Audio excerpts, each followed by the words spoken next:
Gua beneran udah nggak mau bahas politik guys. Tapi emang menurut gua Abah ini memang memecah belah NKRI, memecah belah bangsa.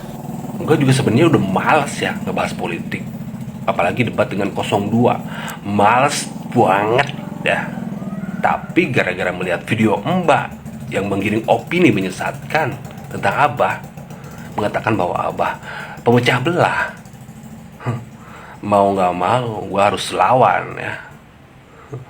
Mbak sadar nggak, kita terpecah belah itu sudah sejak lama, jauh sebelum Abah nyapres. Ingat nggak Mbak, kita terpecah belah sejak kemunculan orang yang suka masuk gorong-gorong ya, suka pencitraan. Ingat nggak waktu itu kita terpecah menjadi dua kubu antara pendukung Prabowo dan Jokowi, kampret dan cebong. Presiden-presiden sebelumnya belum pernah terpecah seperti ini ya, hanya di era ini gitu loh. Dimana antar agama terpecah belah ya, diadu domba, aparat dan rakyat dibenturkan ya. Yang demo menyuarakan suara rakyat bukannya dihadapi dengan cara yang solutif, malah dihadapi dengan demo tandingan. Itu apa namanya kalau bukan membenturkan ya, memecah belah? Itu siapa yang melakukan itu? Jadi siapa sebenarnya pemecah belah bangsa? Kayaknya bapak gue dulu kalah 3 kali kagak nyampe sebegininya dah. Bapak Anda nggak segitunya. Ingat nggak 2014-2019? Bagaimana Bapak Anda tidak mau menerima kekalahan? Bahkan sampai deklarasi kemenangan 2 kali, tahun 2014 dan 2019. Saya waktu itu juga pendukung Bapak Anda ya. Jadi saya tahu bagaimana watak Bapak Anda ya. Bahkan mungkin saya juga nggak tahu waktu itu Mbak dukung siapa.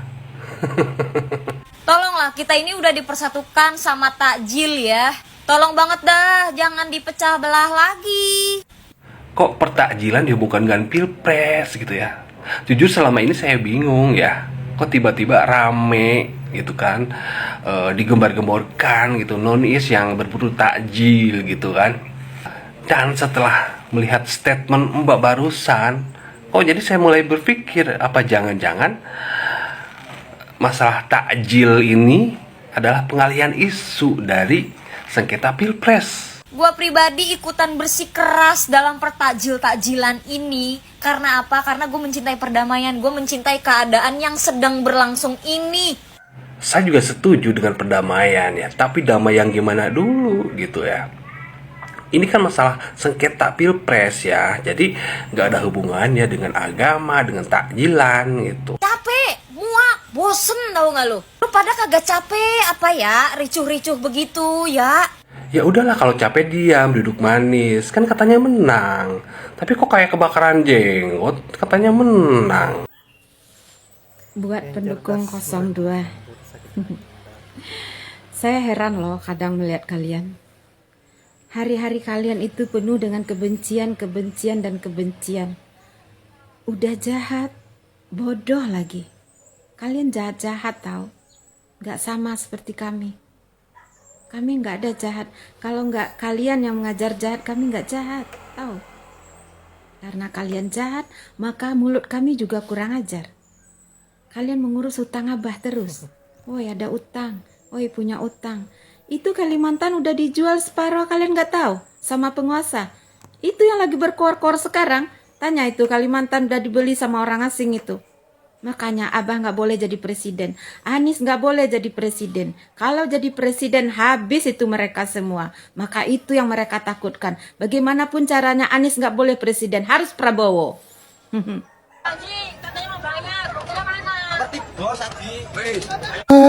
Lali bayar. Mau ngasih makan yang gratis. Kasih cucu asam sulfat gratis. Beli es teh aja gopek. Orang mampu. Lali. Janji-janji, nanti bayar ya, nanti-nanti. Entek tehnya itu. Katanya mau kasih mangan gratis ke wong cilik, wong licik. Jadinya dia yang licik. Heran aku ya. Saya itu harusnya seperti di Solaria gitu kan. Sebelum datang nasi goreng, bayar dulu. Begitu. Jangan mau kena tipu. Kasih makan gratis ke orang kaya. Bukannya terbalik. Kita wong licik, wong cilik. Kok mereka jadi licik ya? Begitu aja udah ketahuan. Banyak sekali kan prank-prank seperti itu. Belum juga sablon-sablon itu semua itu. Belum spanduk-spanduk itu. Banyak itu kan. Gue kenal banyak teman saya yang punya printing-printing spanduk. Bayarnya telat cuy, katanya nanti tarsok. Itu budaya tarsok. Paling saya nggak suka tuh budaya Wakanda. Nanti ya, pret. Kalau saya langsung, bayar sekarang. Katanya kaya, maju. Es teh gope aja nggak mampu beli. Bubar, kabur pula. Karena girang, joget-joget encok, joget-joget turun bero. Saking turun beronya cepirit, akhirnya lupa bayar. Bilang aja bokeh, bokeh mau maju. Malu ah. Gue sih nggak bakal bisa tidur ya kalau ada pedagang asongan itu dirugikan. Gue bakal langsung turun tangan.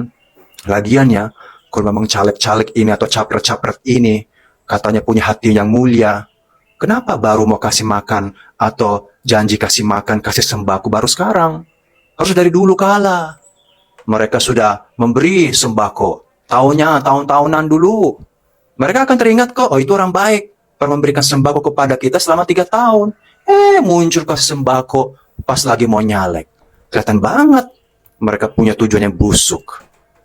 Ya dong, orang akan teringat kok kebaikan kita.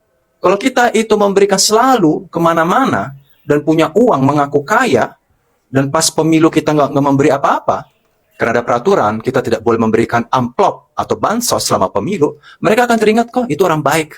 Mereka itu memberi dari dahulu kala. Bukan janji-janji, bukan muncul seperti siluman. Pas lagi mau ada maunya, baru memberi. Itu kan niatnya busuk banget. Makanya benar kan, kalau pemilu Wakanda itu nggak ada mutunya. Etika nggak ada, nilai moral nggak ada. Memberi karena ada maunya, itu nggak mendidik. Lo mau orang datang ke lo itu kasih sesuatu karena ada maunya, lo juga bakal enak. Jadi heran gue ya. Kalau masalah sembako, boleh tuh. Setiap hari selama 5 tahun. Setiap hari bansos boleh dari negara. Tapi selama kampanye, ya selama 4-5 bulan, dilarang kasih bansos, dilarang kasih uang. Biar kelihatan. Orang itu datang benar-benar murni karena tidak ada hadiah. Di situ teruji. Ini rakyat benar-benar dilatih mentalnya.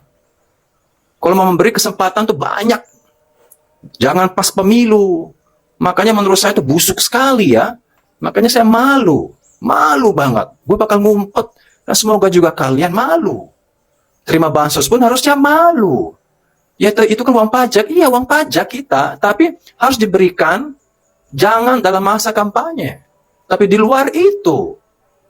4-10 tahun yang lalu setiap hari dikasih. Jadi ya sudahlah. Semoga azab akan menimpa mereka yang tidak bayar ST ini 500 ini.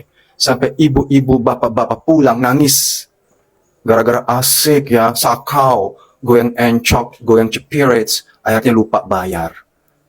Bilang aja bokeh mau mimpin negara. Kasihan deh lo. Ya, sangat seru. Dimana antara anak Abah dan juga anak si Gemoy.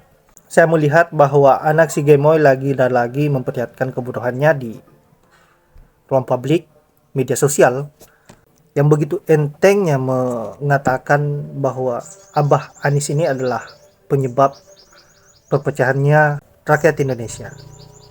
Artinya dia tidak pernah tahu persoalan pilpres yang terjadi sebelum-sebelumnya, di mana persoalan perpecahan itu dimulai memang dari Pak Mukidi, Pak De Jokowi.